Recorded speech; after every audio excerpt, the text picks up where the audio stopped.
Well, welcome to Emerald Hill Skies. My name's Doug, and tonight we have a very special live stream. We're hoping to really catch Pluto if we can get there right away. It's just about 4 degrees above the horizon, so the views aren't great. We're also hoping to catch Uranus and maybe even Saturn, I don't know, maybe Jupiter, and who knows, maybe Neptune as well. So welcome aboard. Let's get right into it because we don't have much time to waste. Let's go back to Stellarium. This is our map of the sky, our planetarium software. And you can see that this red line is the kind of the horizon. Let me just get a read of where we might be again. We're at 4 degrees above the horizon now, the actual horizon. Yikes. So that red line is an approximation. Let's see if we can get our boundaries here. Look at this set of double stars. There's a pair here and a pair here. And then, man, it looks like there's a right triangle here with a star in between it. Now let's go to our live view. So this is our live view. I think this is the pair of double stars. And this would be the right triangle right here. So that's good, huh? We're making progress. So this is the pair of double stars. Go back to Stellarium again. The double stars, the right triangle. Now, we're going to split into that right triangle in a line that's equal to, that would strike down there. So it's kind of perpendicular to the hypotenuse of that right triangle. So here's the right triangle, and we're going to go perpendicular out of the hypotenuse,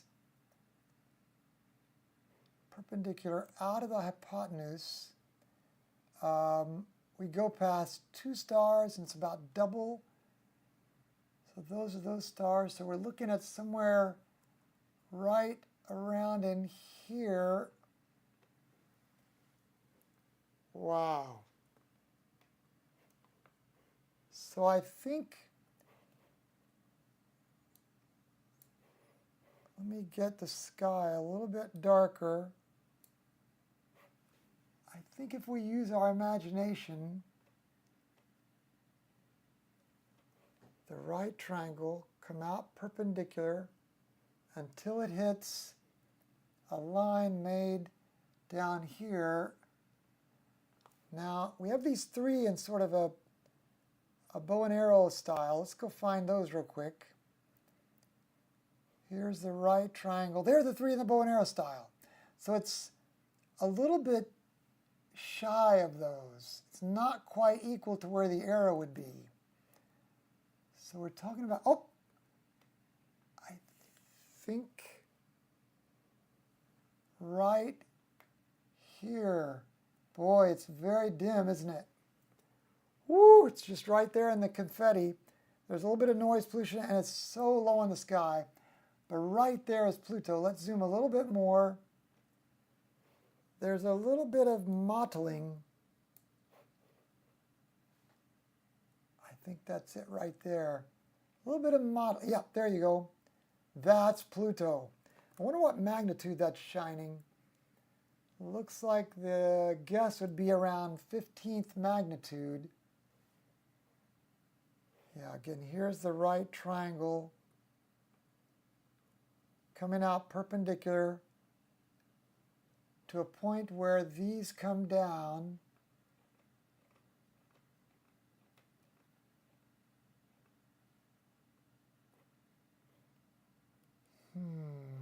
Not quite out equal to shooting the bow and arrow from this right triangle.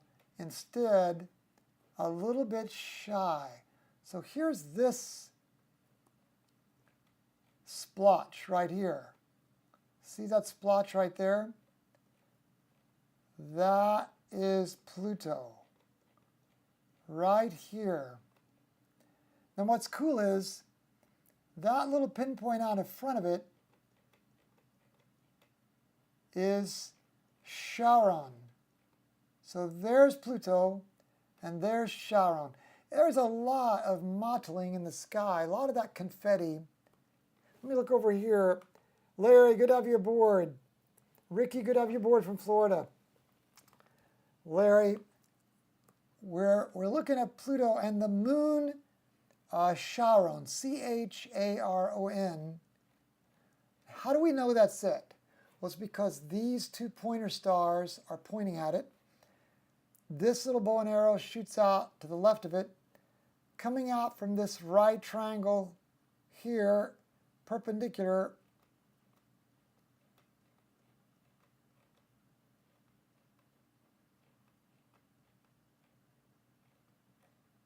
Boy, we're stretching it, aren't we? This is 270% of our optical zoom. Plus it's now at, let's check what it's at, altitude. 3 degrees above the horizon now. We've been stacking these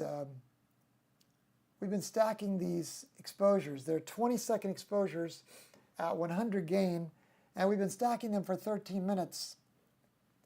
Coming out from the right triangle here, maybe there. Let's look here again. Coming out from the right, let's find the right triangle again. Ah, here's the right triangle. Coming out from the right triangle, you know what? There are 2 stars there.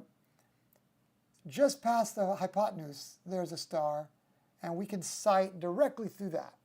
Notice how this bow and arrow misses it to the left.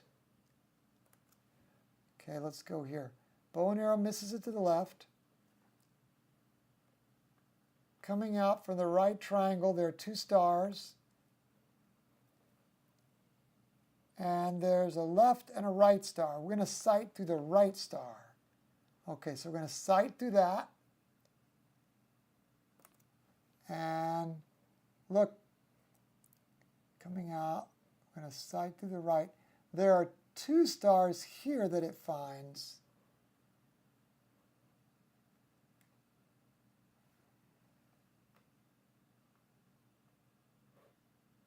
Sighting through that.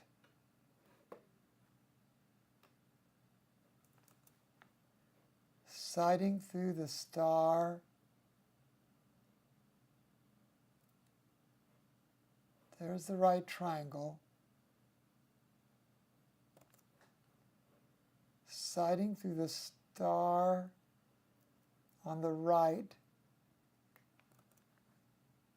Then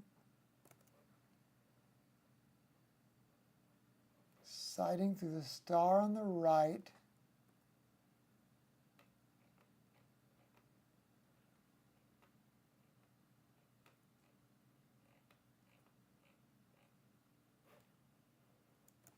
Sighting through the star on the right.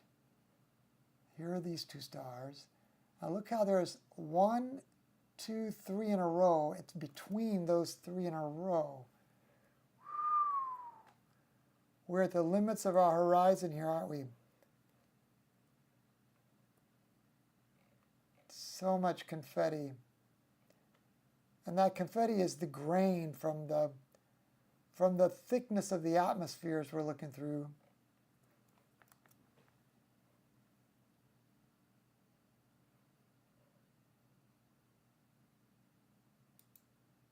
That star is 14th magnitude. That star is 15th. And that star is 15th. So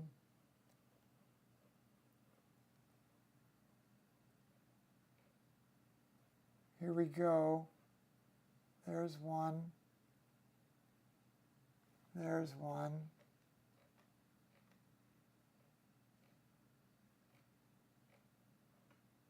Ah, I wonder if this is it right here in the mottling.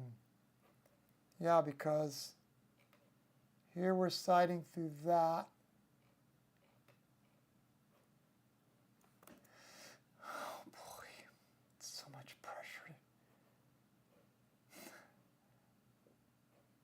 Siding through that, and then we come to that one.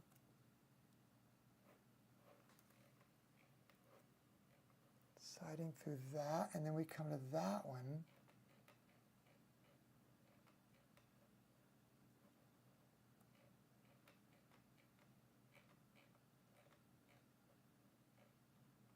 If it's Pluto, then the axis of Charon is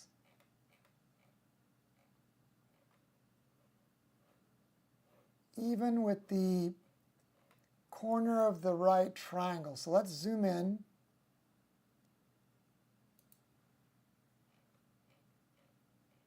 Yeah, there you go. The right triangle is here, and the Charon that we were seeing was their Charon, see? The moon Charon. And it looked as if we were equal to the axis pointing into the corner of the right triangle. Boy, can you believe that? It's just so difficult, but that right here in the middle, that's what we can make out in the night sky here of Pluto and its moon Charon. Here in the mottled grain of 200% of our optical zoom, we're going to try to dial up. It just makes more mottling, doesn't it? But there you can see it a little better. Here's Pluto and there's Charon. Pluto, Charon.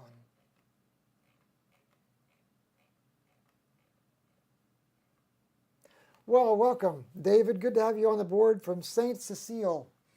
We've started out with Pluto, and we're going to go now and make an observation of this, a little log entry. And this is the full extent of our ability here. We're going to say that we're in session November 12th. And we're going to say, wow, we were so low on the horizon.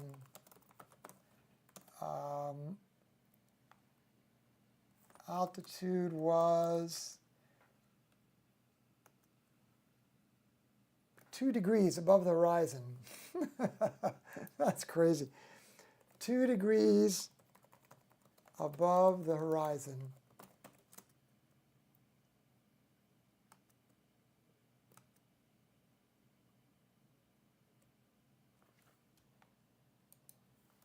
We stacked 13 minutes of integration and could barely make out the body of Pluto and its companion moon,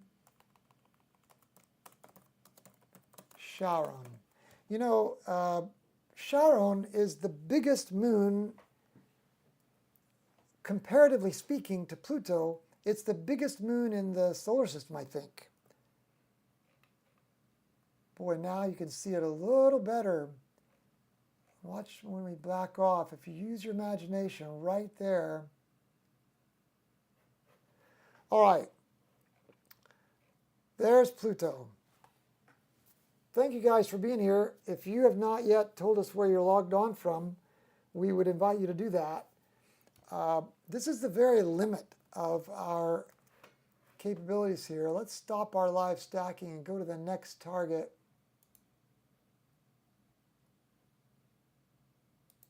And come back here to, yep, here we are now,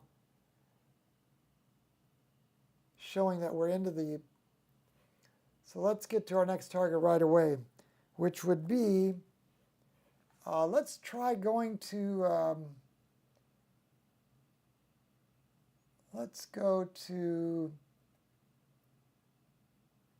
why don't we go to Jupiter next?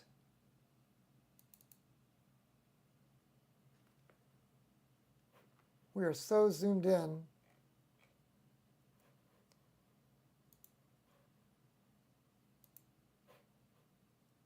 Current object slew. We are so zoomed in.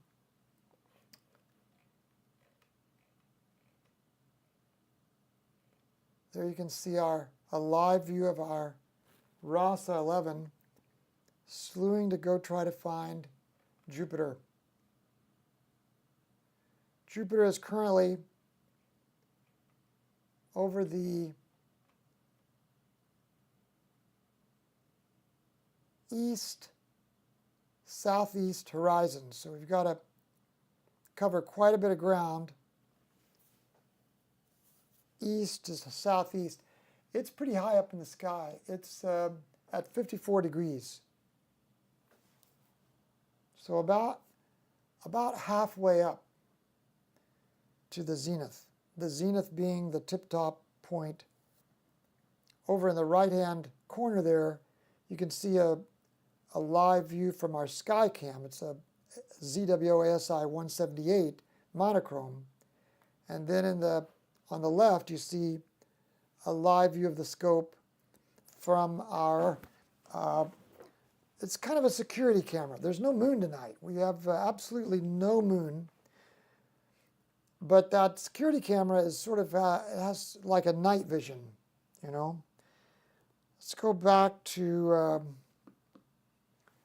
here we are. If you look up over the southeastern edge and the eastern edge, by the way, that building, if you can make out that building at the very bottom, I'm in the very corner office there, observing about 200 feet from our observatory. The observatory looks like this. That's a snapshot that we took before, you know, we were in true astronomical darkness. The roof rolls off of that Pier-Tech observatory, and then that Pier-Tech movable height pier raises that 11-inch RASA up. And like I say, we're using an ASI2600, ZWO ASI2600 color astronomical camera there on the end of that RASA 11-inch. So here's where we're aiming. And now let's go to the live view through that ASI 2600MC Pro. And let's put in here Jupiter.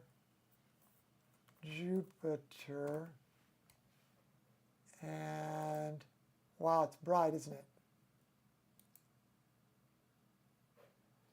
So what our sequencing will do now is solve this frame.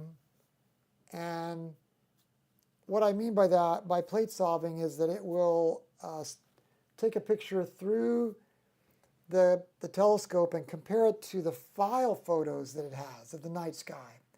And it'll look for the way the pinpoints of light line up, and then it'll actually move the scope granularly the last, you know, fraction of degree so that it can line up its file photo with the actual photo. And all that's done through the magic of software. The software that does that is a plate solving software that works in conjunction with the imaging software that we're using here. The imaging software is SharpCap, and you can see Jupiter now skating over in the middle of the frame. And then what the script will do, this little sequence that you can write in SharpCap, and it'll let it settle. And boy, look how bright Jupiter is compared to all the stars. This is incredible, isn't it? Wow. So what we'll do here is we'll first look at some of the moons. Then we'll sort of stop down the aperture, so to speak. And after we look at some of the moons, we'll stop down the aperture and let us look then at some of the banding, hopefully, of Jupiter itself. But let's first look at some of these moons. Now, this is a 20-second exposure already. Let's do a little bit of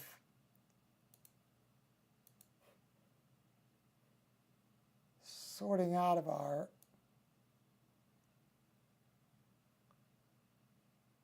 that is so bright, isn't it? Can you believe that? Wow, let's reset our display histogram one more time. There we go. And then reset our live stack. And then do a color balance one more time. And then maybe darken it to right here. Now I know that's just blinding light of Jupiter, but I'm doing this on purpose so we can look at as many of the moons as we can. Let's go back over to Stellarium and let's zoom in and see what moons we can see. Looks like, is this a Jovian moon way out? It is. That's a moon way outside of our frame, but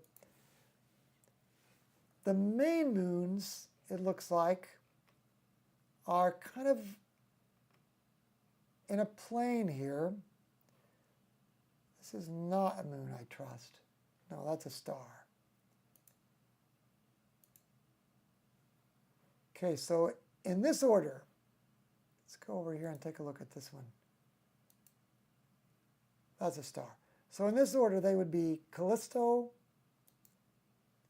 Europa, and then right behind Jupiter, just sneaking out from behind it, is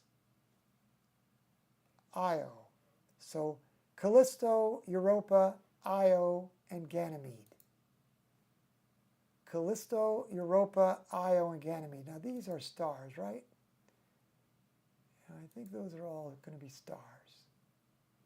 So let's first try to find the four, what we call the Galilean moons, because this is what Galileo saw with his telescope. And let's get a sense of how we'll find these. Here's a star and another star. These two will act as pointers for Callisto. And then from then on, these should all be in a row. Now, let's not let this confuse us because that's a star. So we're going to, how will we know when we get out the edge? Well, here are 2 pointers. If we take this star and go through those 2 pointers, that's Ganymede. Now let's go back to the live view. Okay, let's see if we can make some sense out of this. Okay, now remember we said here was a star. We're going to go through that star, and so that was Callisto. Here's this star. We're going through that star, and that's Callisto. So here we go. That star, Callisto.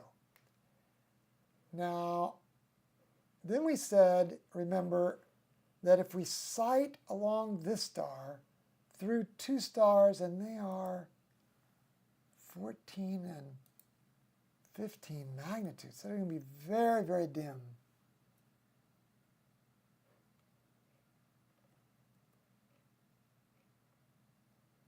Look at these 2 stars here. Very dim they are. I think that's Ganymede. Okay, so this is Callisto and Ganymede. Now you can say you've seen 2 of the moons of Jupiter, Callisto and Ganymede. How are we doing over here? Scott Gridley, Rutland, Massachusetts. Good to have you aboard. Scott, 2 nights, clear there. First good observing in months. Just looked at Jupiter. Well done. Temperatures in the teens. Brrr. Glad you're aboard. Tiffany, welcome from San Jose. Ray, glad to have you aboard from Arizona. So we're looking at here, in terms of the Galilean moons, Callisto and Ganymede. Now let's zoom in a little bit tighter and see what we're missing. Europa is here, sadly, in all this glare. So let's stop live stacking.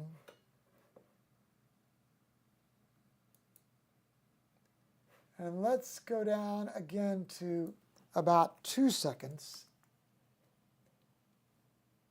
And for right now, we'll keep it at 100. In fact, let's go down to 1 second. Now see how that ball, oh, there you go. That has already shown up Europa. So there's Callisto right here, Ganymede there,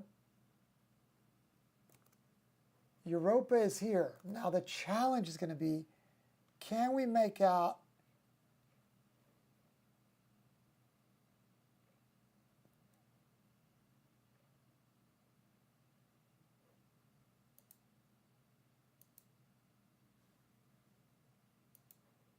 Ganymede? Where is, oh, there's,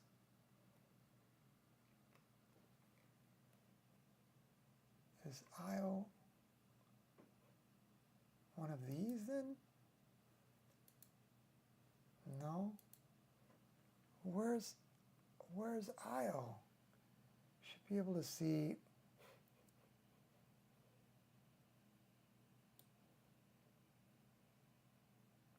Jupiter.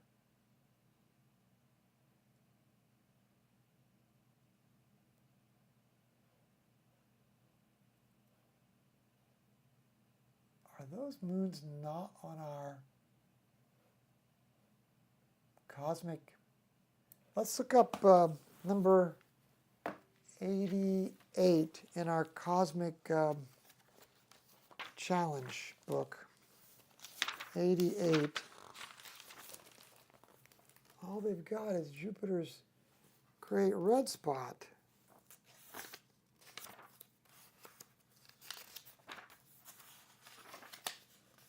That's odd, isn't it? We don't have these Galilean moons here. Surely that's wrong. Surely they're going to make us see the Galilean moons of Jupiter. Boy, I don't see them. They're not in the Cosmic Challenge. So let's go back over and let's stop this down some more. Let's go down to a half second. Oh, wow. That's too much stoppage. 3/4 of a second.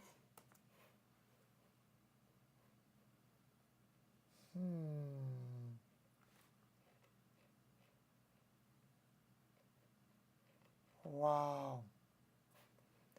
Let's go up to, you can see the bands of, oh my goodness, that blows it apart again. 800 milliseconds, very picky when it gets to this level, isn't it? 700 milliseconds.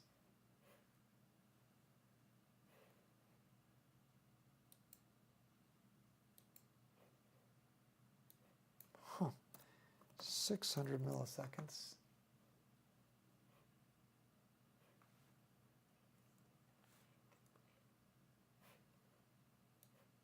How is that possible?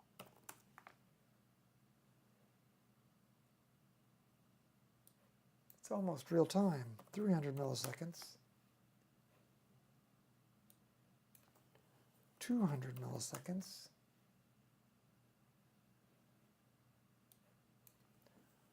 100 milliseconds. Boy. 75 milliseconds.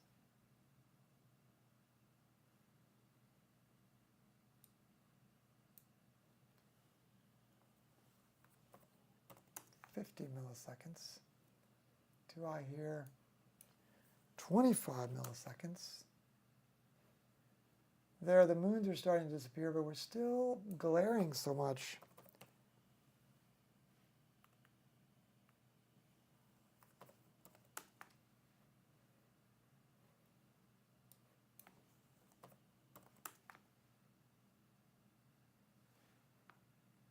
This is 10 milliseconds.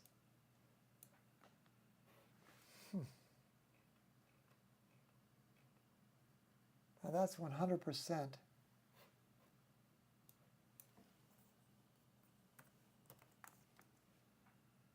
There we go. Now we're getting the banding. Jupiter's atmospheric bands. That's at 5 milliseconds. Let's go 4 milliseconds. Maybe even 3 milliseconds.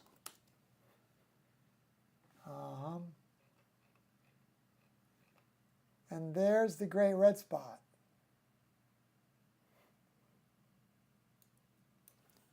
Two milliseconds. Yeah. Now, you will, this is 479% of our optical zoom, but at least we're seeing a little bit of the bands, you know, the atmospheric bands.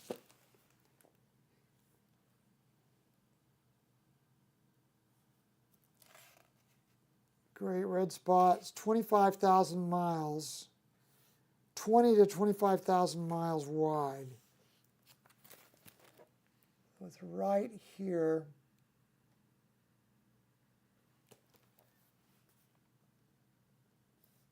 It says it can prove quite challenging. Depends on what the great red spot is doing.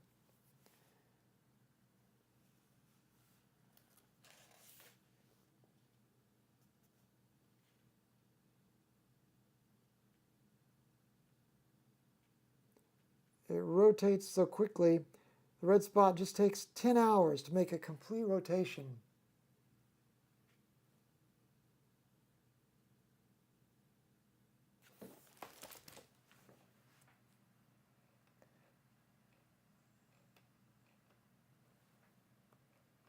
Right here is where we see it. 700% of our RASA's frame field of view. There's 100%. Because you see, take a look at it in stellarium. There's our RASA field of view. See, it's such a wide field telescope that it kind of works against us on planetary. It's 2 degrees wide by 1 1/4 degree high. And Jupiter is so small.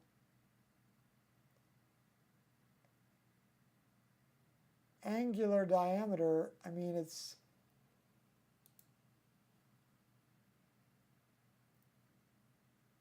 .49 arc seconds. It's 49 arc seconds wide.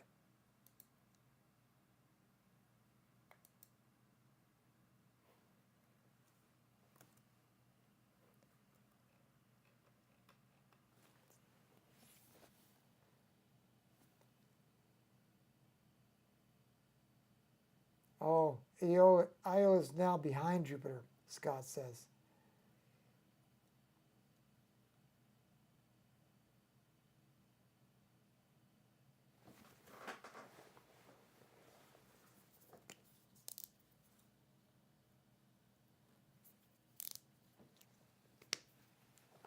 It'll reappear on the west limb around midnight, Scott says. Yeah, we're at 2 milliseconds.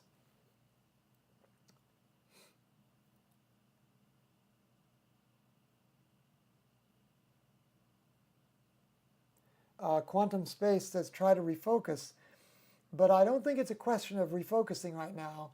We're at 213% of our optical zoom. That's what it is. So that's down at 100%.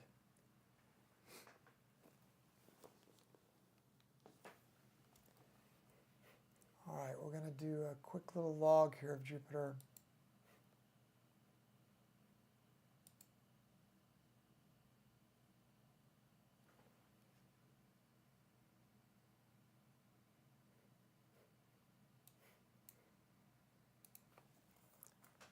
We saw Callisto, Ganymede, and what was the other one?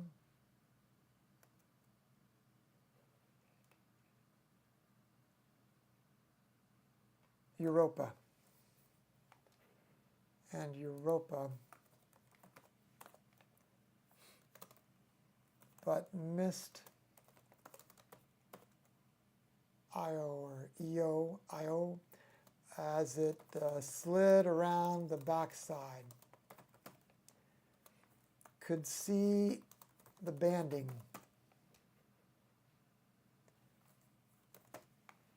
Now, yeah, there's the red spot, exactly where we saw it, and and we could just make out the broadening of the band with the great red spot.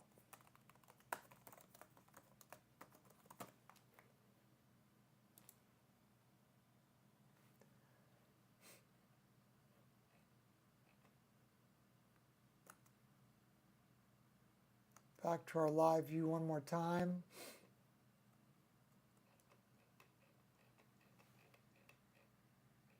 So there's the red spot starting to spin around the very eastern limb. That means like the eastern edge. All right, so that's Jupiter. Let's head to our next target, and notice I'm using a new feature that I found in Stellarium that lets you do a quick observing list, and it's actually easier to do an observing list in Stellarium this way than it is to do a quick observing list in Deep Sky Planner if you're going to find planets and non-deep sky objects. It's just easier. Let's go to Saturn next.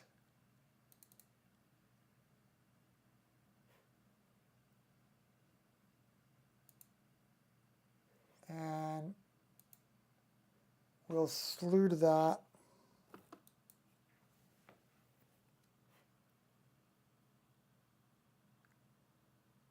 Saturn is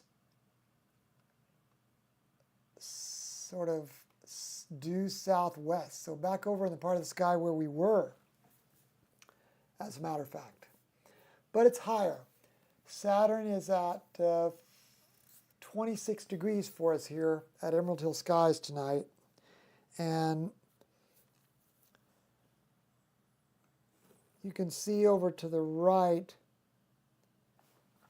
the sky cam, but it's not moving, is it? Let's go back over to the sky cam and check that out. What's up with that? Why isn't the sky cam moving?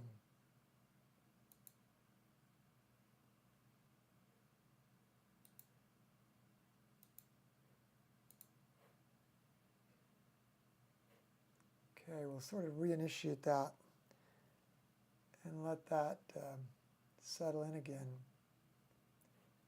I bet that's Saturn right there in the middle of the SkyCam view.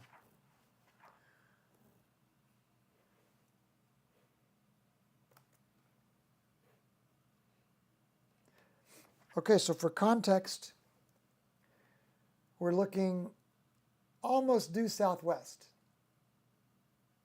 And you can see it's about a third of the way up toward the zenith. It's off to the right of my truck. If you can sight along the right side of my truck, it's off the right side of the truck. All right, now let's go back to the live view and let's go back to about 3 seconds at 400. And I don't think we're going to have to do a plate solve, are we? But let's try it just in case,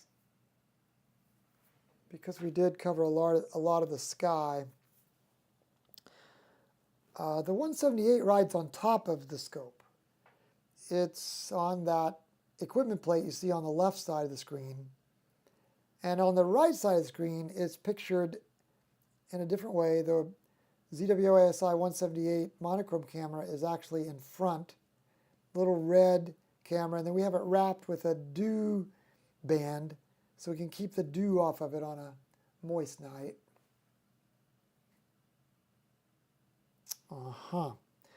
And I'm saying because here, now back at our screen, we've stalled long enough to where now we see Saturn in the middle. It was about a 1 degree plate solve correction there.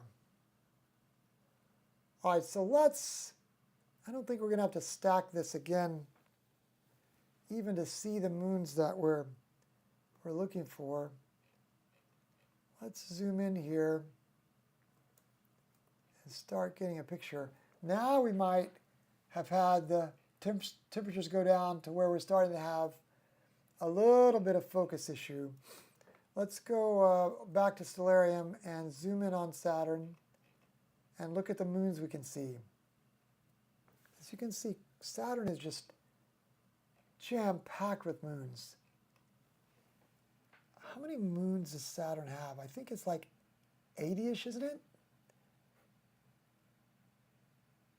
Well, we're not looking for moons in the cosmic challenge. We're just looking at division of the rings between Cassini and Encke, sadly.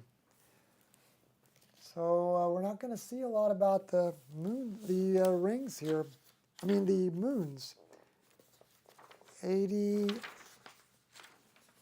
89 is the Cassini division.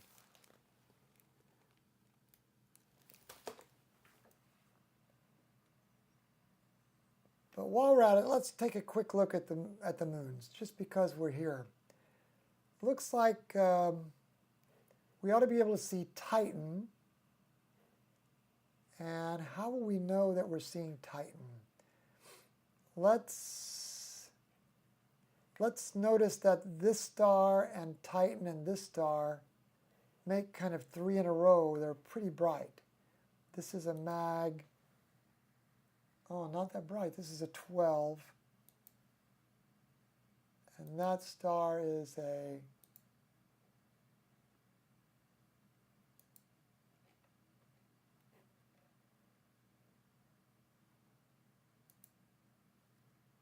$13. Okay, so here we go.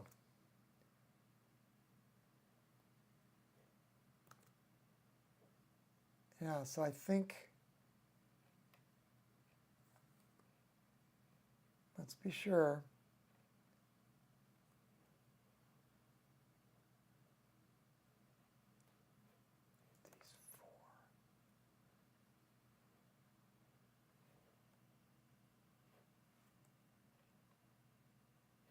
Let's look at our field of view here. Here are 4 stars here.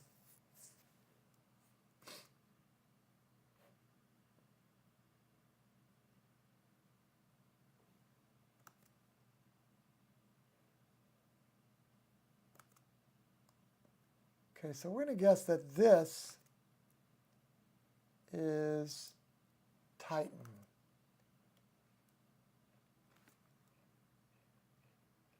So this is Titan. See these 2 stars that we were using to find the 3 in a row? So there's Titan. And then these 2 are Rhea and Tethys. Rhea and Tethys. Over here is Dione.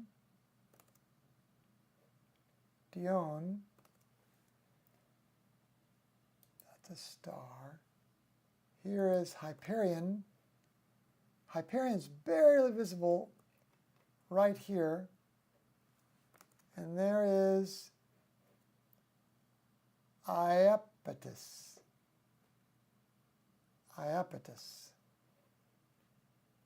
So Iapetus,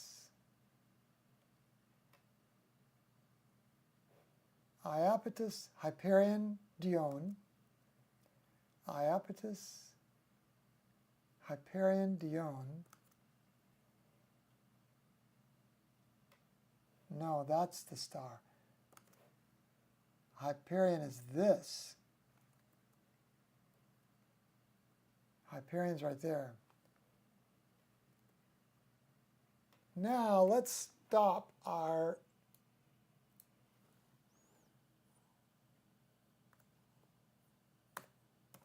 speed way down and look at Saturn itself.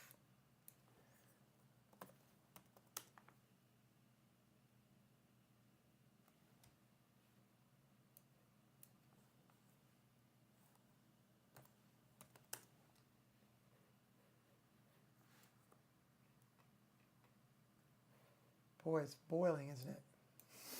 Just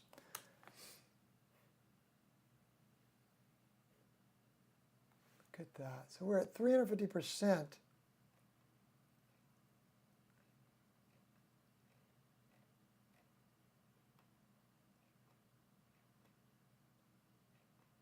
(350% of our optical zoom.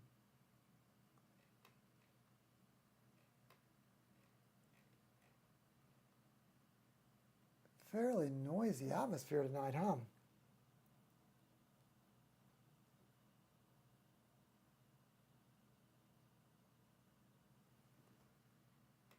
But you can see the ring structure in spite of all the atmospheric turbulence. We're at 2 milliseconds. Let's go to 1 millisecond. Rings are still there. I don't know. I think maybe if we go focus real quick,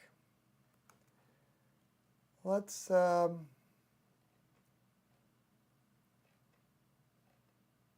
just go somewhere like right here maybe, or it's not a very rich part of the sky to focus. Not a very star-rich part of the sky. How about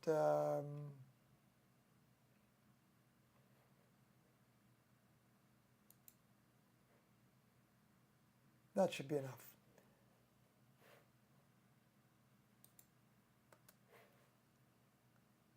Current object slew.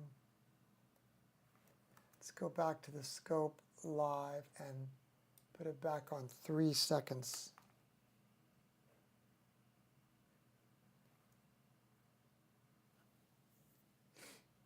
And now wait till it settles. Okay, let's unplug our camera here, go over to Nina.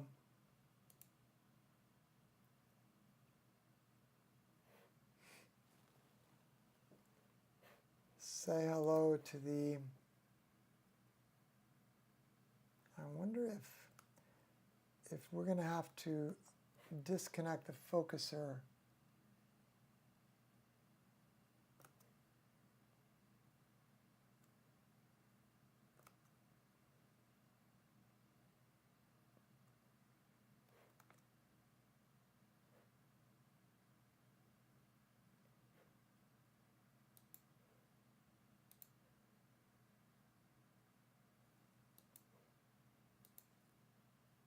It found it. Then let's go to the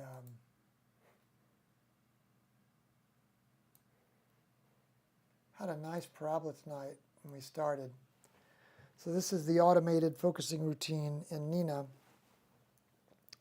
And if you've been on the channel before, you know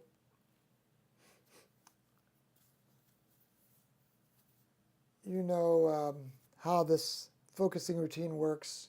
If you're new to the channel, welcome. By the way, if you're new to the channel, we'd love to invite you to subscribe if you like content like this. And if you do like content like this and you don't want to miss being advised, you could click on the bell. And really, the thumbs up doesn't cost you anything, and it gets our content higher in the algorithms of everybody else as they search for astronomy. So that'd be awesome if you don't mind clicking that thumbs up. But the bell will then notify you when when we're going live. We usually do an announcement via the YouTube channel 24 hours before. We do an announcement via the email list as well. To subscribe to the email list, you can go to emeraldhillskies.com, and right there you can find on that front page a link to be able to just sign up your name and email, and you're not, accosted or spammed or anything else. Nobody sells your personal information. You're safe. It's just used to send you, again, an email 24 hours in advance at emeraldhillskies.com. But by clicking on that bell, when we go live, you actually kind of, if you have YouTube open, you sort of get alerted with an announcement in YouTube, if you're into that kind of thing. If you have a credential in YouTube, if you're logged on to YouTube, that is. If you're not logged on to YouTube at all, if you don't do that sort of thing, you don't have an identity or a credential in YouTube, then you could use the email list to be alerted 24 hours in advance.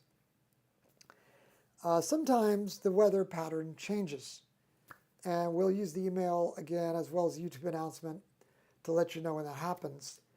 Tonight, as a matter of fact, meteorologists are calling for clouds to move in around 10:30 or 11 local time, sadly. So we'll see how those clouds go. So far, yeah, look at that. They were right on the money. Here along the horizon, you can see some high-level clouds start to move in. So we'll be monitoring those, but for now we're okay. So anyway, what this does is it takes a picture of the stars. That's why I had to move the scope off of Saturn. You want to have a pretty even star field. It takes a picture of the stars and it studies their luminosity, basically. And through a complicated procedure, it takes a couple of pictures, and then the focuser moves the focus a little bit in, and it takes a couple more pictures. And if the luminosity, well, either way, it makes a note of that. So you see what it's doing now. As it's moving the focus, it's making a note of the changes in luminosity. And so it moves it in until it can tell, okay, these stars are getting wider and wider and wider, more and more luminous, see? And so it finally says, okay, it's not going to do any good to keep going in that direction. So then it starts going in the other direction. And it keeps going and going and going until the stars get less and less sort of wide. Their half radius becomes smaller, their luminosity becomes smaller, so to speak, because a star that's wider illuminates more pixels, takes up more space. And what the subroutine is trying to do here is find the spot where the star takes up the smallest amount of pixels by measuring that half radius. And you can see real time here, it's just bottomed out. And now it will continue to take additional pictures as we go up the other side of the hyperbola until, it went a little bit lower, didn't it? It'll continue to take other pictures as we go up the other side of the hyperbola until, or parabola, I guess it is, the parabola, until it goes up 3 or 4 notches up the other side of the parabola. And then it'll say, okay, we found the smallest number of pixels that can be affected by each star. And then it moves back in the middle of that parabola. There you go. And you can see this little red line here is plotting the curve of the sort of turbulence that the focus points found. And a RASA is particularly a beast to try to focus. It has a very very, very small range of proper focus, something like the width of a human hair, literally, not exaggerating, the width of a human hair. And I always joke with people, it's your grandmother's hair. It's not a wide hair. It's a very thin hair. So it's a very small range of focus. And that's why I love using math to do the focus, because inevitably, if I try to focus using just visual, it's not precise enough. But using math and all this fancy algorithms, we can get a really precise focus. So we're about done here. It's going to decide now. That's the best I can do. And then it moves with the focus motor, with the help of the focus motor, it moves the motor back to this point here, where it bottomed out.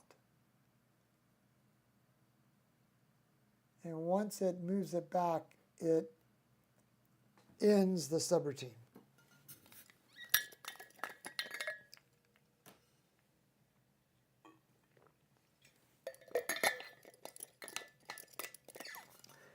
Why do we have to change focus? Well, because with every 2 degrees of temperature change, the focus changes. So it's not uncommon to have to focus at least once during 2 hours in these winter months, because especially in the shoulder seasons like fall, because it was probably, I don't know, 55 degrees when I came.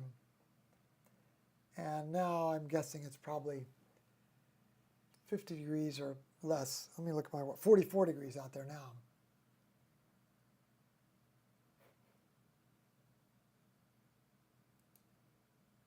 So you can see it makes a nice parabola. There. So there it decided this is the low point. Now we can go back and disconnect the equipment again. So disconnect the focuser. And the reason we have to do that is because Nina wants full control of these.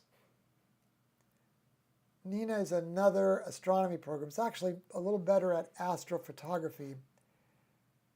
Not as great so far at EAA, Electronically-assisted Astronomy, which is the technique we're using here. So this was the star field.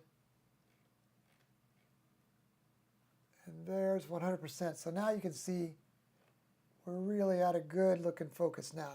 It worked well.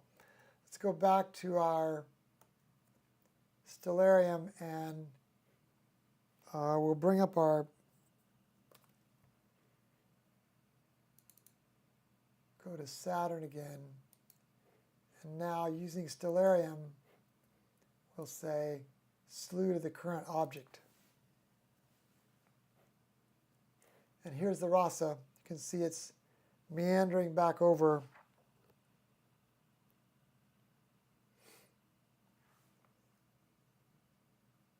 Back on Saturn again.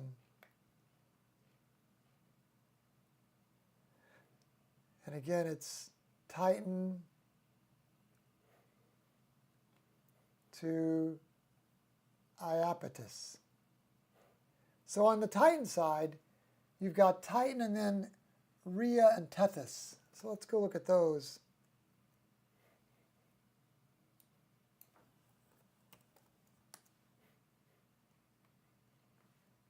Oh yeah, that helped our visual a lot. Again, the RASA is such a huge field of view. That's what Saturn looks like in the natural 100% optical limit. So we have to start going into sort of digital zoom. And I don't think we're going to be able to see the Cassini division tonight with our digital zoom. Maybe slightly right here, we can barely make it out, but they're just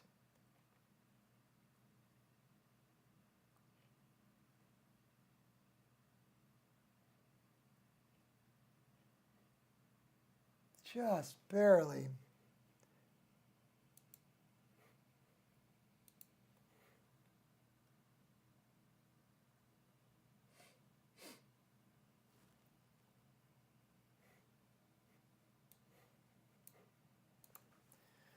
The atmosphere was really churning tonight, and Saturn was on the tiny side. At 312% digital zoom, we could see a nice view of the boiling rings, but not a clear view of the Cassini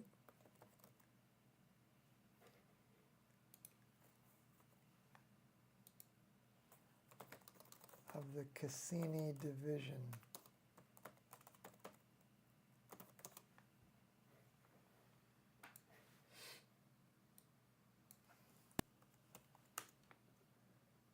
Let's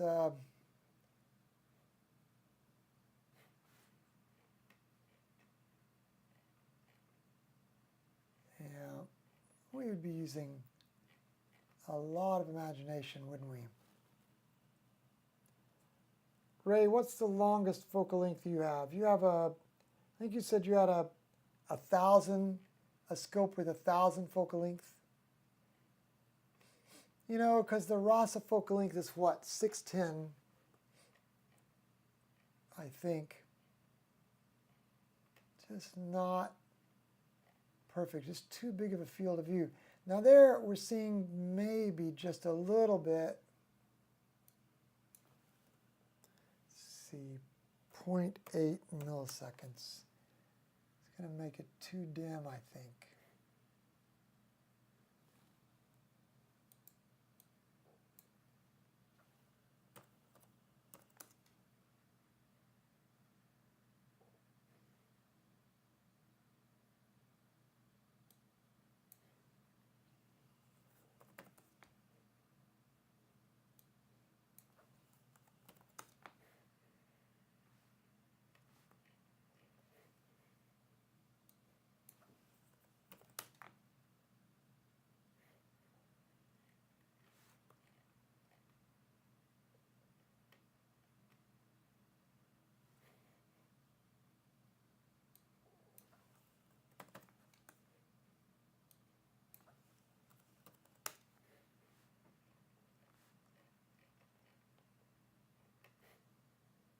Just trying to play with the, so to speak, the shutter speed here to see what effect it has. You can definitely see the gap between the planet and the rings, can't you?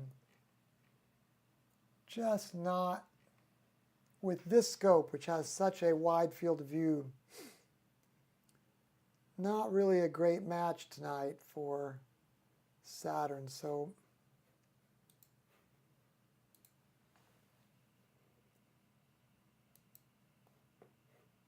and Encke's division, which is 131, however you pronounce that, we're definitely not going to see that.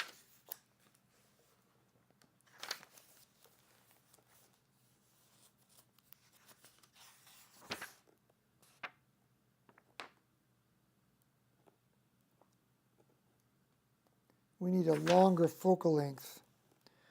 Wonder if he tells us, wonder if O'Meara, I'm looking at O'Meara's book here. This is the book that we've been using. I'm sorry, this is Harrington's book, Cosmic Challenge. And we look up each challenge here. The most obvious is Cassini's division, a dark gap that separates the broad inner B ring from the dimmer outer A ring. That's the Cassini division.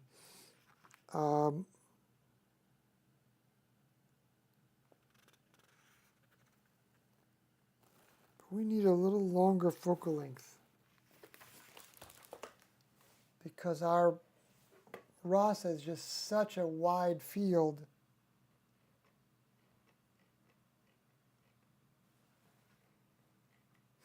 And Saturn is so small right now.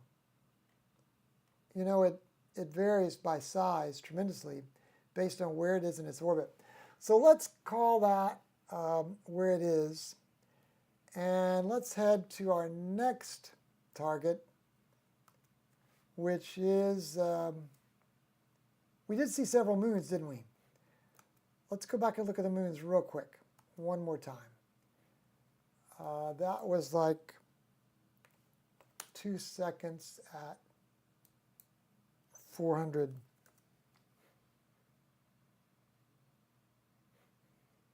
Maybe even. So this was Titan. By the way, they say that Titan is the most Earth-like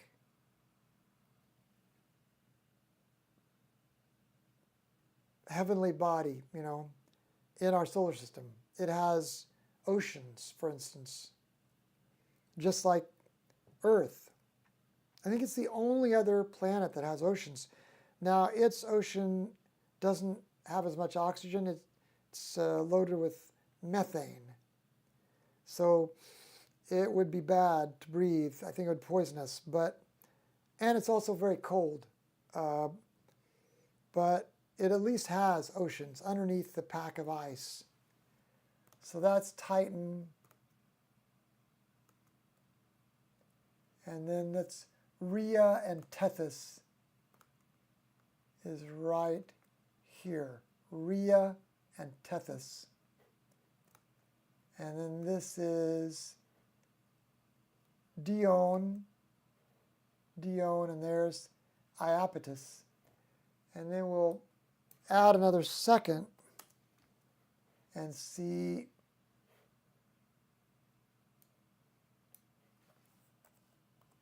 would you believe 2 more seconds and see Hyperion again.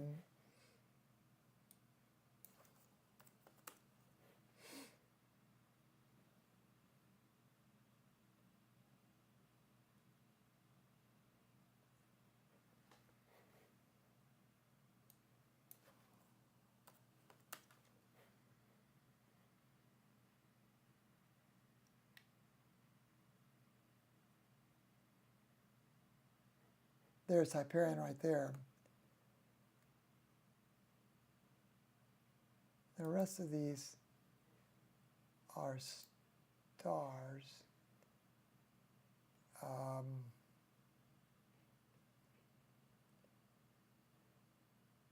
wonder if we could make out Janus and Prometheus. Probably not for the glare, you think? And there's Enceladus. Let's see if we can see that. So let's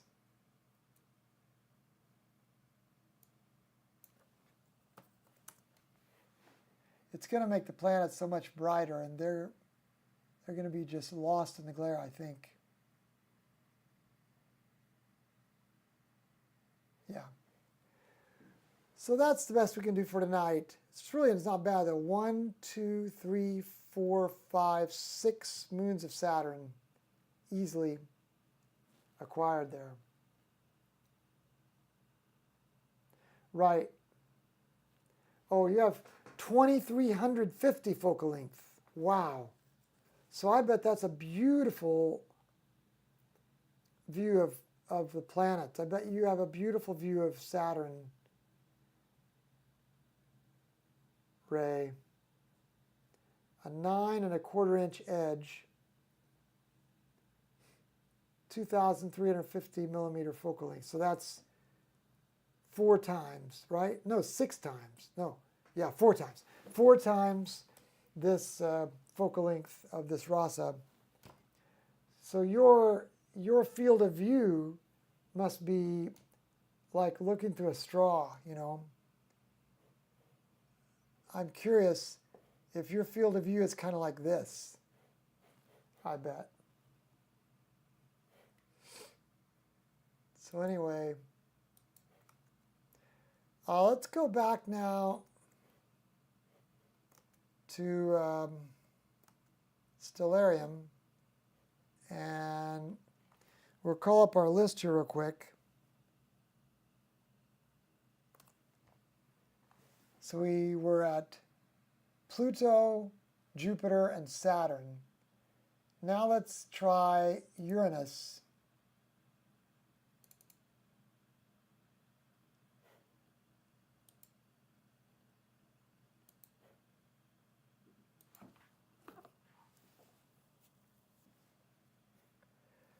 And I'll just say at the beginning, I don't really like the name of this planet. I think too many 5th graders and 7th graders make jokes about this, so I prefer the pronunciation Uranus, but it still sounds like another awkward English name, Uranus. Wow, so Ray has a Dob that's 1800 focal length with 16-inch. I bet it's good for planetary. My understanding is Uranus is named after the father of Saturn. You know, like these are all like what? Jupiter and Saturn are Roman gods, so they're Latinic names. But instead of using Latin for this planet, instead they chose Greek. Uranus, I think it is in Greek. Uranus in Greek. So the thing is, they named it in Germany. And I think in Great Britain at the time, in Great Britain, they were still using another name. What was it, like Georgian or something, named after King George, I think it was. Because remember, it was actually... Was it Herschel that actually first realized that this was a planet and not a star? So he got to propose the name, and he kept proposing one named after King George. Well, nobody else liked that because they were from other countries, and they didn't want to have to use a name that was named after a king of another country. So the international community of astronomers moved on, and they picked this name that we have, which is the Greek form of the god who was Saturn's dad. See, Jupiter, and then Jupiter's dad was Saturn, and then Saturn's dad was Uranus. By the time the English switched and started using that name and started telling the world, this is not a good name, the world had moved on, and it unfortunately, I was stuck. So I'm just going to say, please, no jokes about the name tonight, since who knows what they'll do to the live stream chat anyway. Let's just accept for the fact that it's an awkward name, and let's use the word Uranus and just move on, okay? So there you go. So anyway, for context, it looks like we're looking now toward the east-southeast. So right over the top of the building I'm in this building right here in that corner office. And Uranus is right up here, not that far away from where Jupiter is. You'll see Jupiter in the night sky. It's incredibly bright. And if you drop down and to the left, if you drop down to the left of Jupiter, you're going to come to Uranus. You can see it's a very small target, but it's like just under 6 magnitude. So if your vision is perfect and you get out in the very, very, very dark sky, you could perhaps, if you knew where to look, you could find Uranus as a naked eye object, really, if you had perfect vision. So let's go over to the live view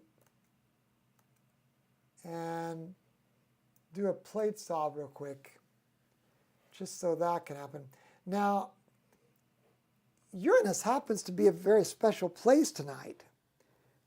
It is, as Uranus goes, it's as close to us, I think, or is it as close to the sun? That's what it is. It's at whatever you call that, opposition or something, I think they call it. So it is actually in a good place for us to see tonight. Is that what opposition means? As big as it gets, you know. So this is a great night. I mean, out of the entire year, this November the 12th, November 13th range is the time that you want to go look at Uranus. So look at it there in our RASA field of view. Look at it right there in the middle. It's a bright, at 100% of our, and I'm sorry, at the full field of view, not 100%, at our entire field of view of this, you can see Uranus right there in the middle as a disk. And when you start zooming in, now it becomes planetary-like. I'll show you 100%. That's 100% of the optical zoom. But look now, it's right on the brink of becoming pixelated right there. So 200%, it's not quite pixelated.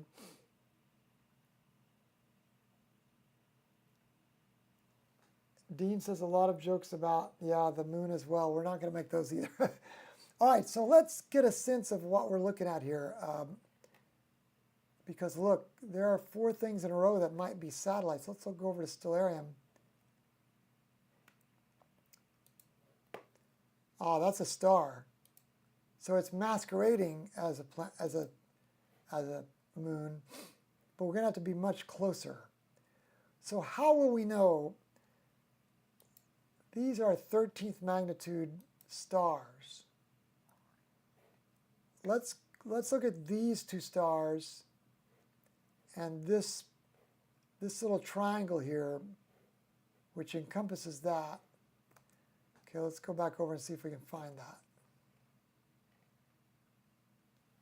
So here's this triangle,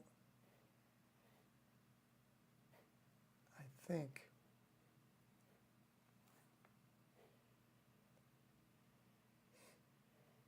Three stars in a row. Yeah, see, here are those 4 stars in a row, in fact. Yeah, here it is. Here are the 4 stars in a row. And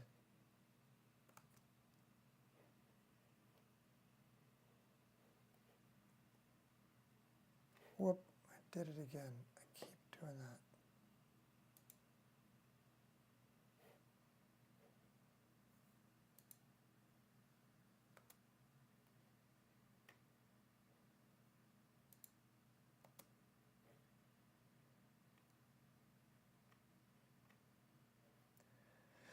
So with those 4 stars in a row, the first moon should be at a point exactly bisecting those 2 brighter stars. So here's this star. So this is the beginning of the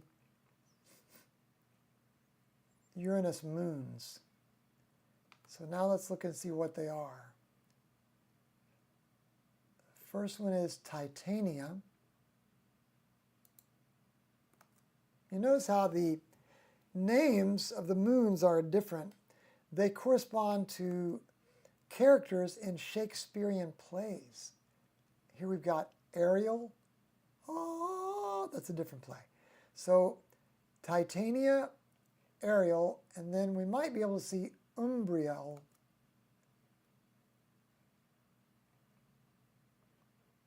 Titania, Ariel. We can see one really close.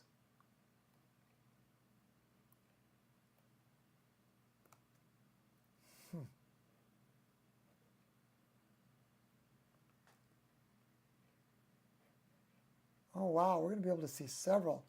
Let's live stack this. We'll be able to see several moons.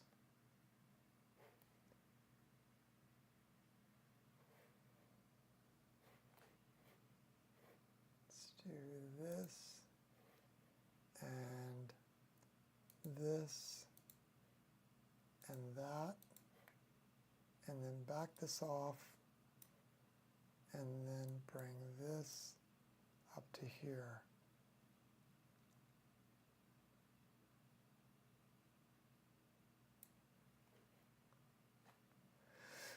Okay, so let's figure this out.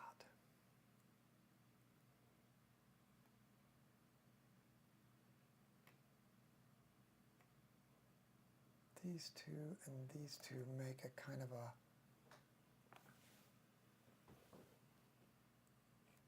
so this is our live view here. The annotation doesn't show planets, does it? Ray's saying use the annotate. But I think that only does deep sky, doesn't it?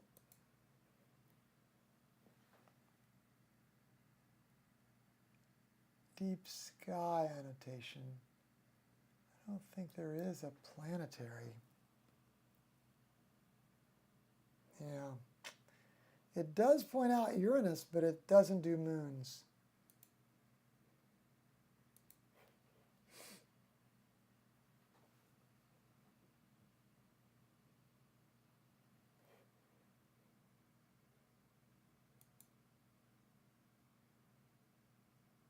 Well, that went berserk, didn't it? When I took annotate off, it went berserk. What in the world?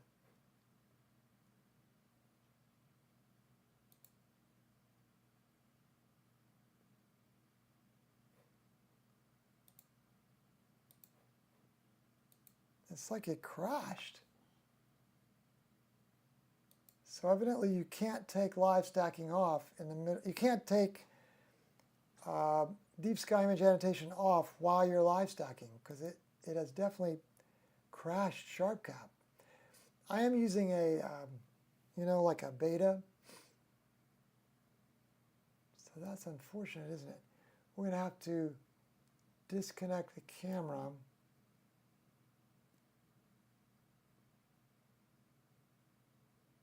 And then connect it again. Okay.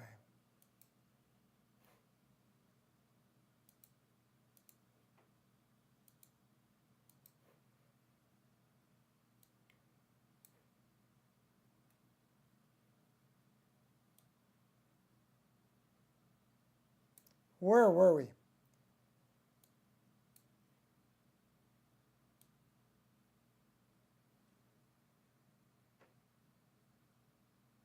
Okay. Isn't it crazy that this moon does look a little bit disk-like? Or is that just my imagination? Titania, Umbriel, Ariel.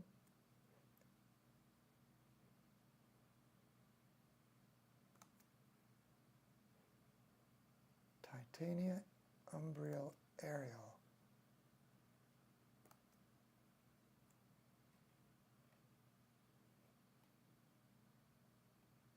Are these two stars? Yeah.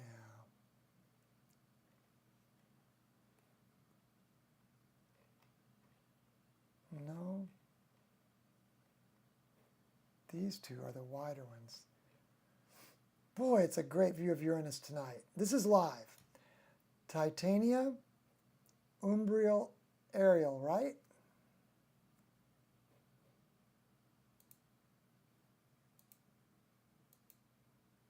That's a star.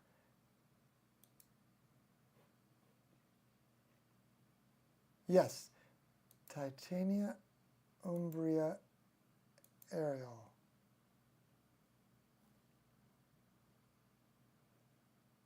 Then on the other side, Oberon is a little bit out of alignment.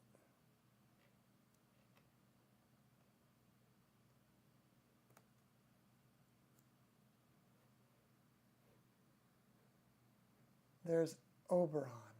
See how it doesn't quite line up with the planetary disk. Now, if we get real close,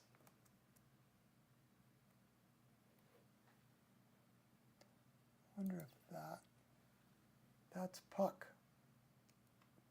Again, Shakespearean. Titania, Umbriel, Ariel. Oh, Titania. Umbriel is this one right here.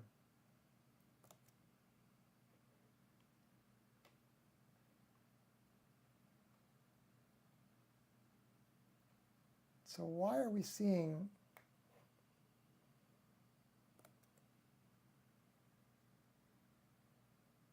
two here?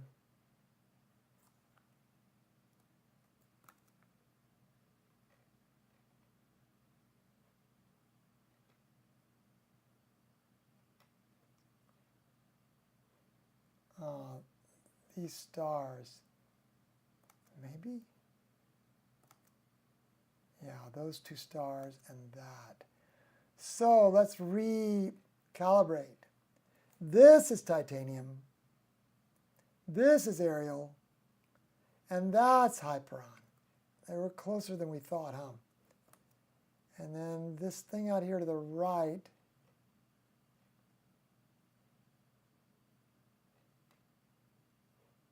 Miranda.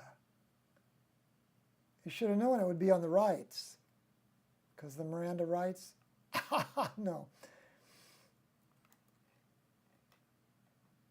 That's just, I think, a star. Probably this star.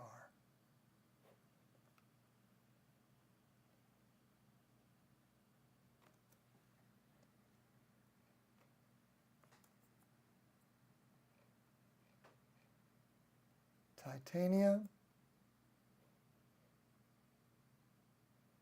Umbriel, Ariel is somewhere right here in the glow. That's Hyperion.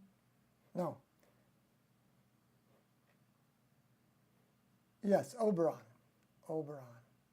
So we can see three clearly and one, if we use our imagination. Let's stop the live stacking now and go back to a live view and stop down the live view and see what we can see. Boy, we lose the moons quickly. And Uranus turns into a pixelated cyan disk. And it's cyan because of all that methane, because it's methane rich too. In fact, Uranus is funny. It has so much methane and such high pressure in its atmosphere that something really unusual happens. The high pressure squeezes the methane until it squeezes out the carbon. And because it's squeezing out the carbon in the atmosphere, the carbon gets squeezed so tight, it becomes what for us would be the equivalent of a diamond, except the diamond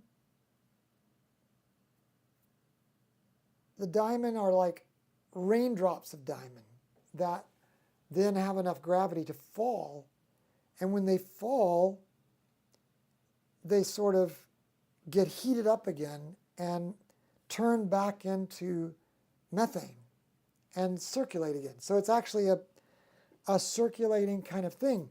So if we could someday take a rocket ship out to Uranus, and if our thoughts turn out to be true, this planet that you're looking at here would be raining diamonds, and it would pay for the trip.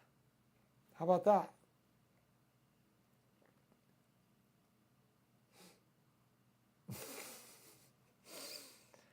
Well, so that's Uranus. Let's do a quick log of Uranus here. Umbriel, Titania, Oberon, Ariel. They do have us doing the moons of Uranus. So we're going to say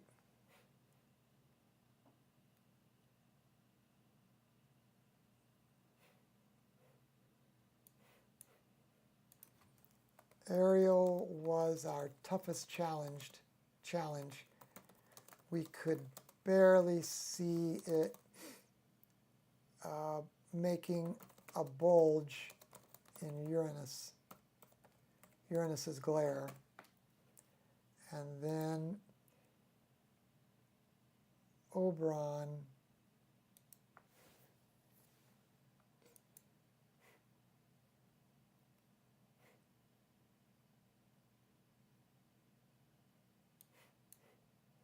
spotted it slightly out of alignment with the planetary disk. But you know, Uranus's planetary, you wouldn't call it planetary disk, orbital plane is what you'd call it, of the other moons.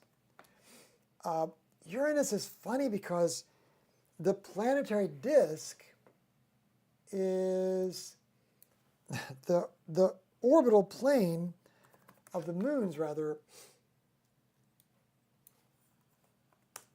is perpendicular, like 95 degrees perpendicular to the orbital plane of the actual planets of our solar system.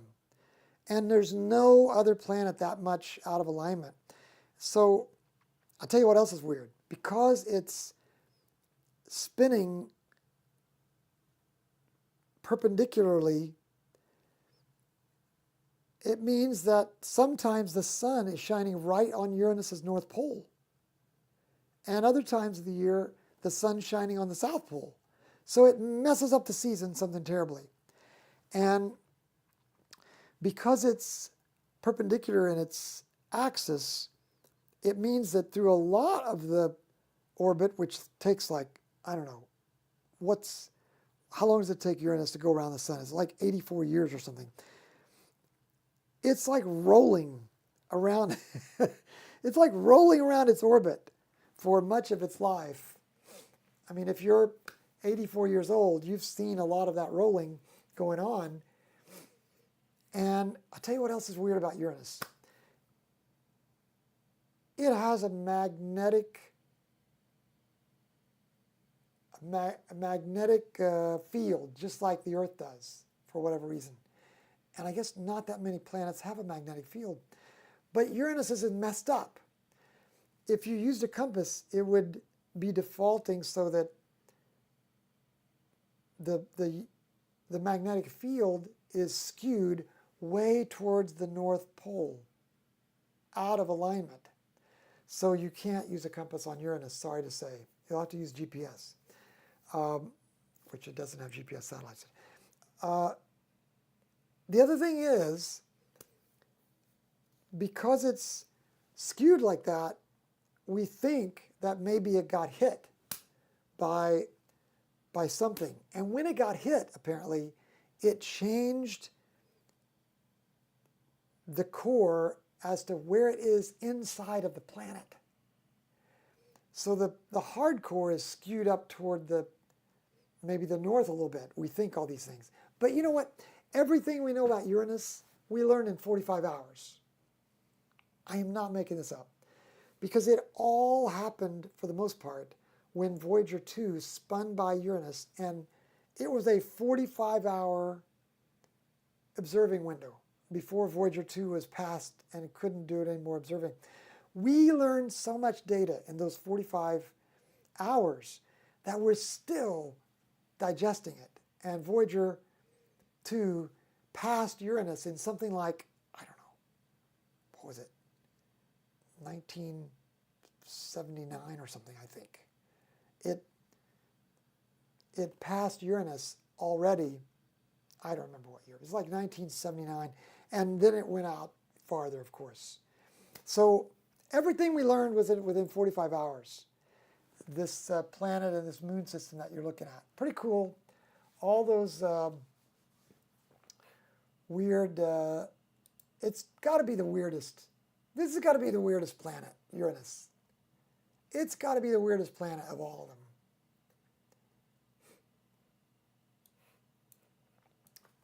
Spotted titanium and spotted umbriel.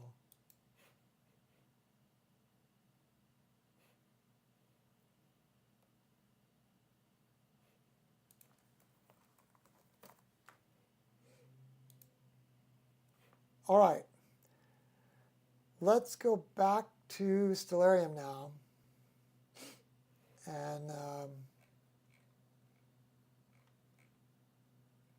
let's call up our list again. Now let's go to Neptune. This is like solar system night, isn't it? Neptune.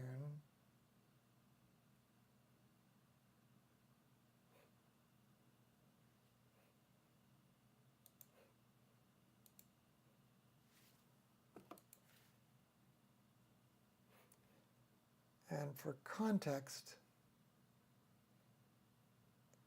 Neptune is back in the southwest again. So you remember where we were for Saturn. It's kind of close to Saturn. So our telescope's getting a workout. Tiffany, you're nice to encourage. Our telescope's getting, our mount is getting a workout. We keep going back and forth, but we don't mind that, do we? Because we get to see it slew. How about that? And look at our live cam is now live again. I don't know what caused it to freeze up a while ago.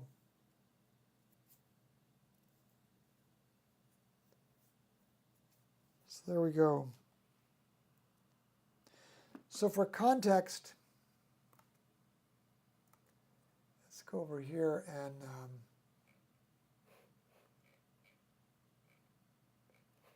a plate solve again. For context, remember when we were looking at Saturn, it was right here. Now we're a little bit higher. Neptune is at an altitude of, well, 41 degrees. Exactly, almost exactly halfway to the zenith in the south-southwesterly direction. So if you're looking for Neptune tonight, you would want to find Saturn and then go, oh look, here's Jupiter. So you could find Saturn and then Jupiter and then go a little to the right of halfway in between. Here'd be halfway in between. If you find Saturn, find Jupiter, go a little bit to the right of halfway in between. Neptune, here's our plate solve. Just wrapping up.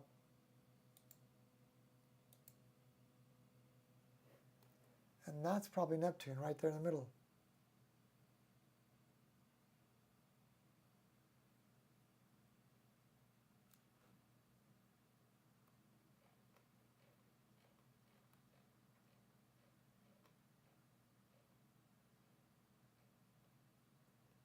So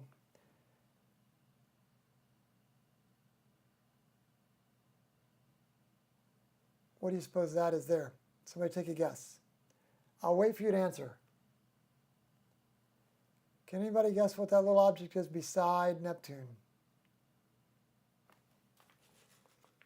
Give you a minute to think. Anybody willing to guess?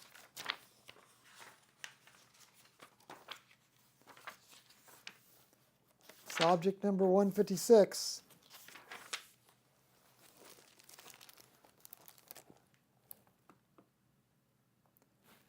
Triton.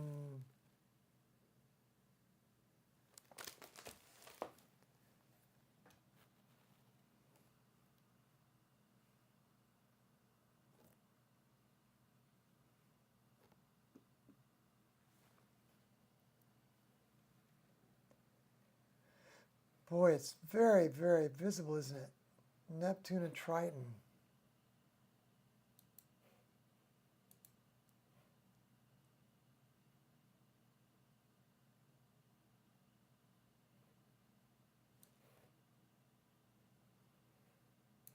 Exactly, Larry. It was Triton.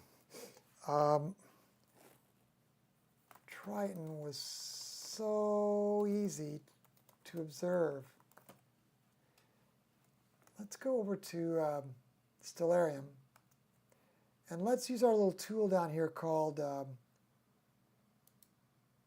figure out this angle.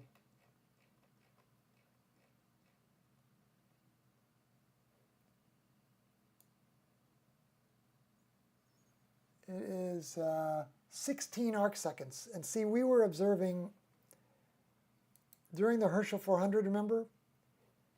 We were observing some objects that were galaxies that were like 3 arc seconds wide sometimes.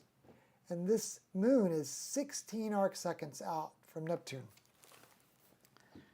Nearly 2 magnitudes fainter than Uranus, Neptune poses a fun challenge for observers with binoculars and small telescopes, but let's take that one step better. The idea of seeing not only the planet, but its largest moon, Triton, is a test that few amateurs have ever tried, and even fewer have succeeded in mastering. Triton was spotted in 1846 by William Lassell, not long after Neptune itself was discovered. The name comes from the son of the Greek god of the sea, Poseidon, which in turn became the Roman god Neptune. Triton measures 1,600 miles in diameter and orbits Neptune at an average distance of 220,000 miles. So, for context, this distance between Neptune and this moon Triton, you're looking at a 220,000 mile distance there. Its trajectory is unique among the solar system's large satellites in that it is circling its homeworld backwards. More than likely, that means Triton experienced a different origin elsewhere in the solar system than Neptune, perhaps within the Kuiper Belt. Triton was only later captured into orbit by the gravity of the 8th planet. Despite the fact that Neptune is much farther from Earth than Uranus, Triton is actually slightly brighter than the largest moons orbiting Uranus. That unexpected result comes from Triton's unusually high reflectivity, or albedo. Triton's albedo is rated 0.75, which means that its bright surface reflects 75% of the sunlight striking it. By comparison, Oberon has an albedo of 0.31. Our own moon's albedo is even lower, 0.12. The stark reflectivity of Triton also means that it absorbs very little solar energy, what there is of it at a mean distance of 2.8 billion miles from the sun. As a result, Triton's surface temperature is estimated to be just 35 Kelvin. That's minus 235 centigrade, or minus 391 degrees Fahrenheit. At this extreme temperature, tremblingly close to absolute zero, methane, nitrogen, and carbon dioxide all freeze solid to the moon's surface. When the surface was studied for the first and only time at Voyager 2 flyby of 1989, Triton revealed a large polar ice cap, covering nearly 1/3 of its hemisphere. Along the edge of that cap, Voyager detected unusual ice volcanoes, fountains of liquid nitrogen or methane compounds erupting from deep beneath the surface. Triton never strays more than 17 arc seconds from Neptune, which means that very high magnification is needed for any hope of separating the satellite from the planet's glare. Fortunately, Triton is a magnitude brighter than Ariel, while Neptune is 2 magnitudes fainter than Uranus, so the glare factor is not quite as extreme. So Triton is brighter than Ariel, and Neptune is dimmer than Uranus. Still, the same applies. Wait for Neptune to reach opposition, and then wait for Triton to be at its greatest elongation.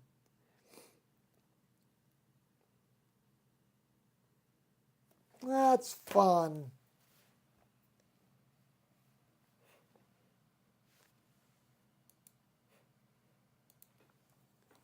Much easier for us than Ariel because it's so much brighter, and Neptune is 2 magnitudes dimmer.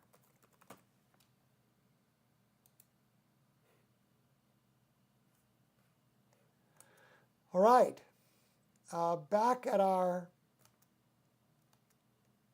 planetarium software. Oh, Dean, that's nice of you to say. Nice seeing the planets tonight. Back at our planetarium software, let's call up our list. We've been to Neptune, Jupiter, Pluto, Uranus, Saturn. Let's take one more stop by Vesta, because I thought Vesta was really hard to calculate the other night. I honestly felt like we had to sort of use our imagination to say we saw it. We did count it. And by the way, I wrote the developer of Deep Sky Planner 8.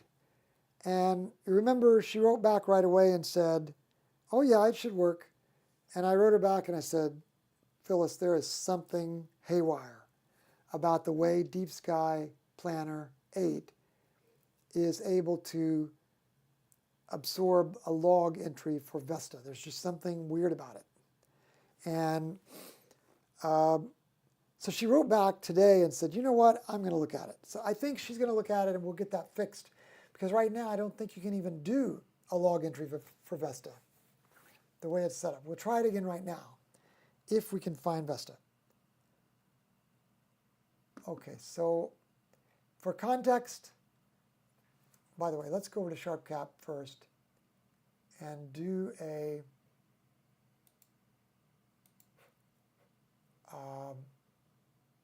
plate solve.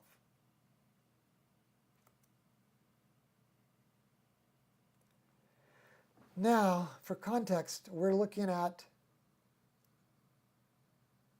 east, northeast. See, this is northeast, there's east. And it's up at 19 degrees right now. So if you were going to look for this, you could look for Gemini, these two twins, Castor and Pollux, and then Betelgeuse as Orion rises, and halfway in between Betelgeuse and the twins, you would find Vesta. Okay, so there wasn't, oh yeah, there was a 0.9 degrees. Okay, so now we've got it exactly. So let's do a single crosshair.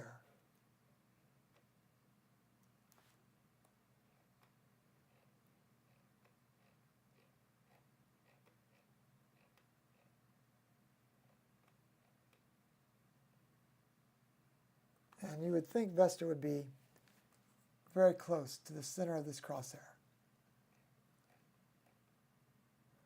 All right, so let's do live stack. And let's do a live stack at 20 seconds at 100.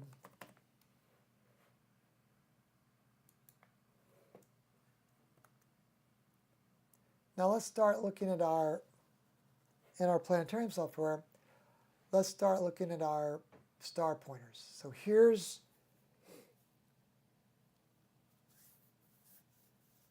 Kevin, good to have you on board from LA.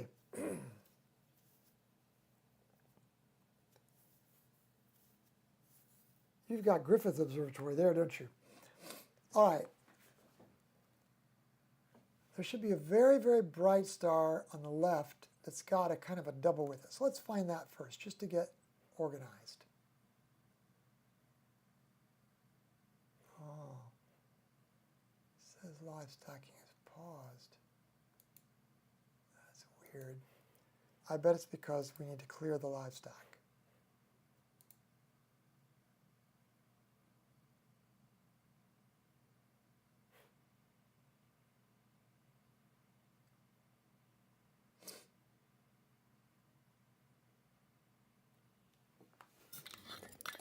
Oh, no.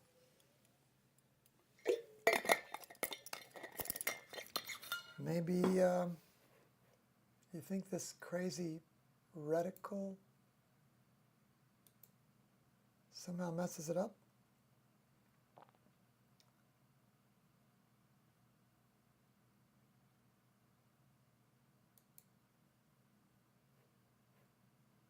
Let's start over again.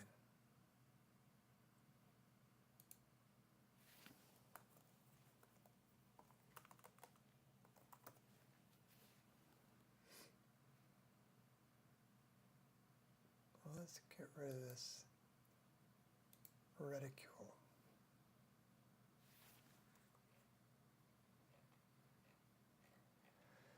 So we said that here's the bright star and the little star to its left. So that's right here. It should be on the same height as that. Boy, surely that's not it. There's a bright star between two dim stars.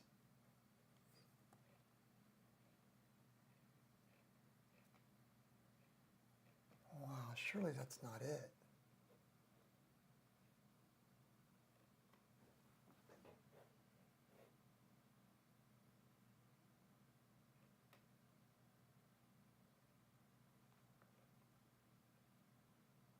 Okay, so over here there's a 3-star alignment that leads to a 4th star. It's kind of like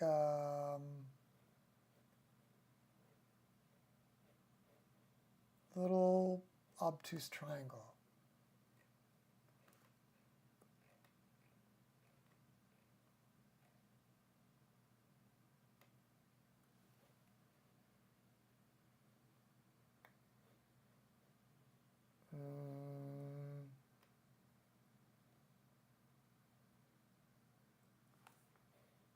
Okay, is this it? 3 stars?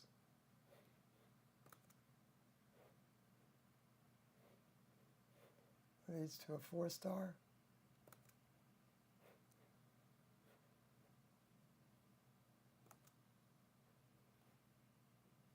Ah, this is it. There. Are there 3 stars? Yeah, there are. There are 3 stars right here. With me? So there's that. Okay, so we've got that. Now, down and to the left. That is Vesta. So much clearer tonight, I think. Now, Vesta is going to be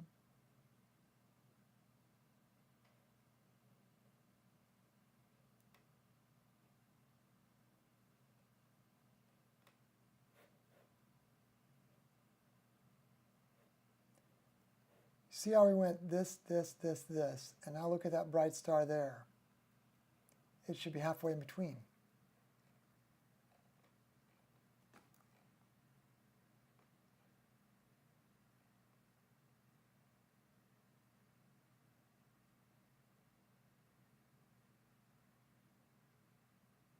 And this forms a kind of a keystone square with a star halfway in between of that. Yeah, look, this is the keystone square with a star halfway in between that. So Vesta is so clear tonight. I mean, it's bright.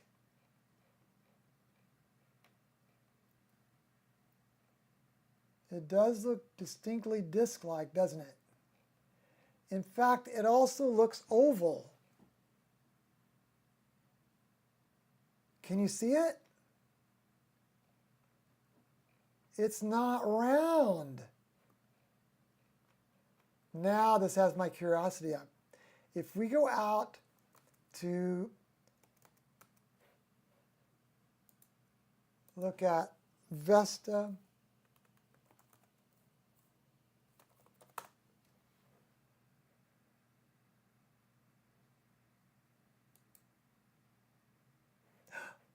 it's not round.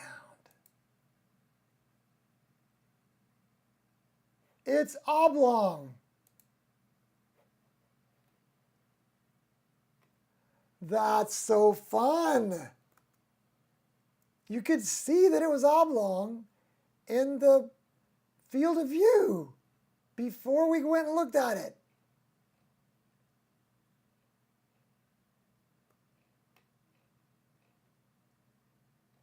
Wow. Now is it going to let me do an observation? I doubt it. Our crazy deep sky planner won't do an observation of Vesta no matter what. But we'll try it.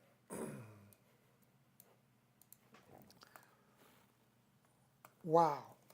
We could discern Vesta's oblong nature before we went to verify it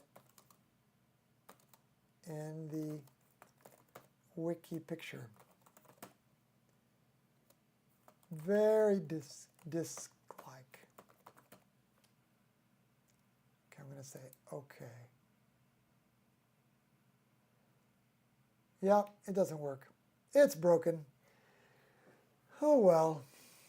All right, the last thing we were going to stop by, and we'll end with this. Boy, that's so fun to see Vesta. That was so easy tonight. The other night we had such a hard time, remember?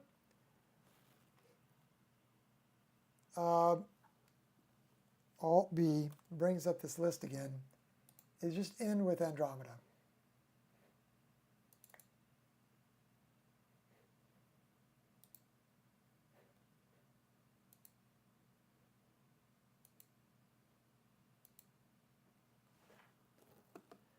Guys, thanks for all the times that you guys rally around here. I mean, it's like we've become a family, you know?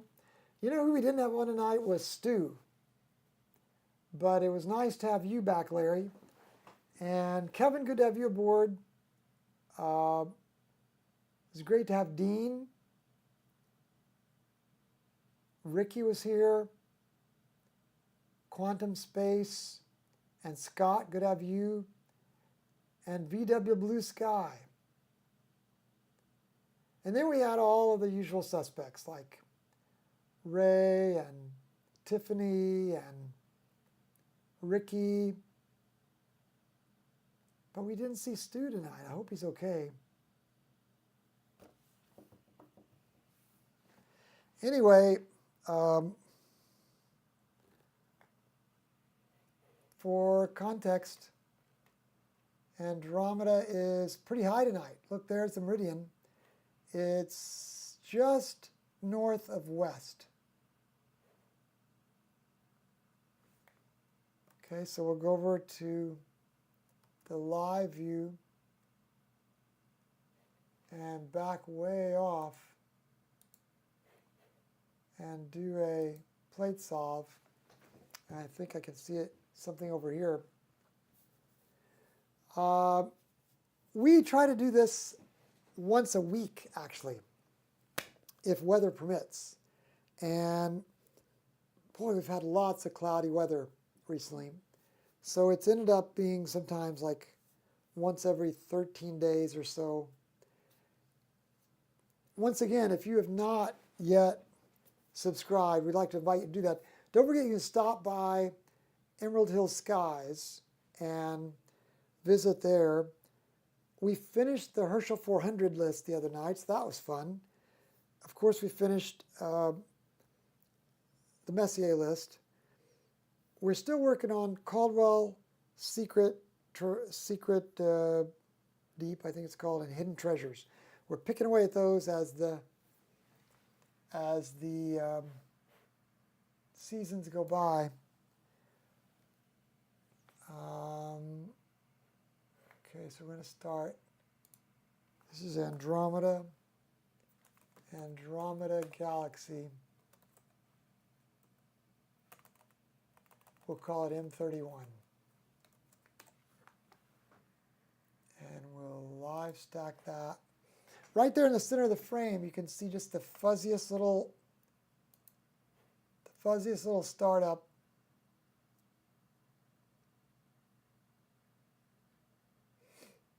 it's downloading its first 20-second exposure here. And there it is. So now we'll reset the display histogram and then reset the large histogram, and then we'll color balance, as you can see.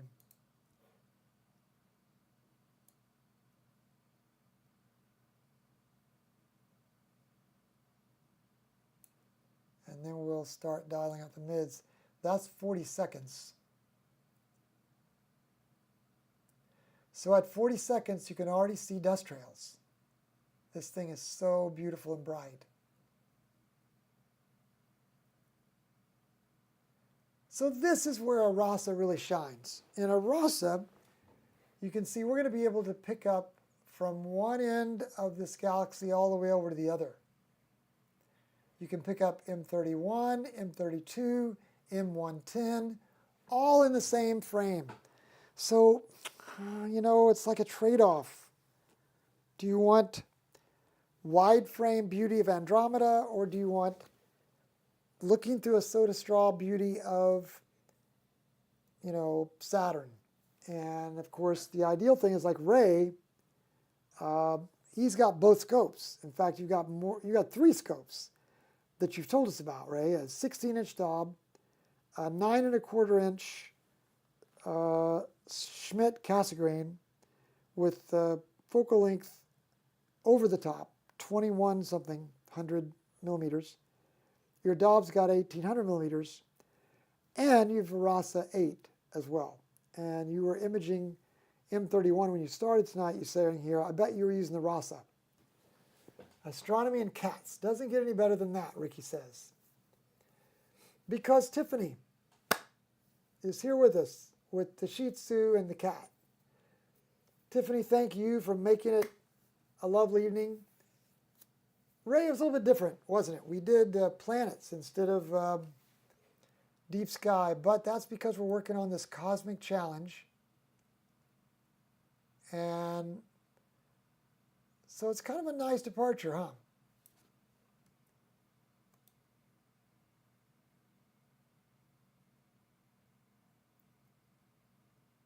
This is kind of a balancing act now, getting these mids.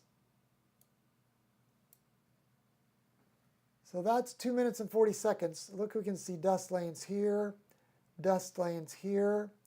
You can see the core now of M110. This elliptical M32 out here.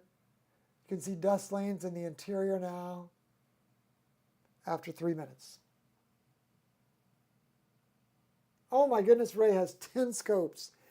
10, count them.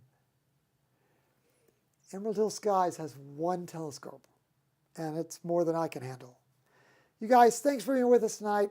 Thank the Lord for making all this stuff. You know, I've been watching what's happening with the JWST. I don't know if you've noticed it, but the James Webb Space Telescope has imaged a galaxy which cannot possibly be just 13.8 billion years old. So it's kind of making it difficult for all of us in astronomy, all those who thought that the universe was 14 billion or so years old.